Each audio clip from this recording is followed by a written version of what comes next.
ರಿತ್ವಿಕ್ ಅವರು ನನಗೆ ನನ್ನ ಕೋ ಆ್ಯಕ್ಟರ್. ಇನ್ಫ್ಯಾಕ್ಟ್ ನಾನು ಅವರ ಸೀರಿಯಲ್ಗಳನ್ನ ಅಷ್ಟು ನೋಡಿರಲಿಲ್ಲ.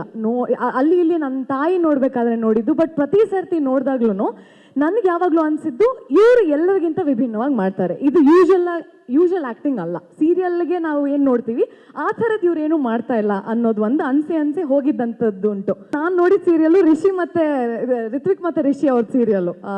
ಸೊ ಅದು ನಮ್ಮ ತಾಯಿಗೂ ತುಂಬ ಇಷ್ಟ ಆಯಿತು. ಇಬ್ಬರು ನ್ಯಾಚುರಲ್ ಆಗಿ ಆ್ಯಕ್ಟ್ ಮಾಡೋರು.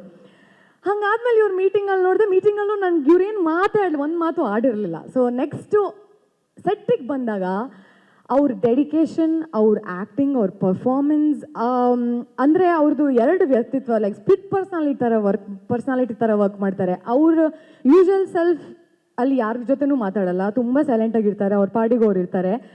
ಬಟ್ ಆನ್ ಸ್ಕ್ರೀನ್ ನಿಮ್ಗೆ ಒಂದು ಸೀನ್ ಕೊಡಿ ಅಂದರೆ ಇವರೇನ ಇದು ಮಾಡ್ತಾ ಇರೋದು, ಅದು ನನಗೆ ಸರ್ಪ್ರೈಸಿಂಗ್ ಆಗಿದ್ದು.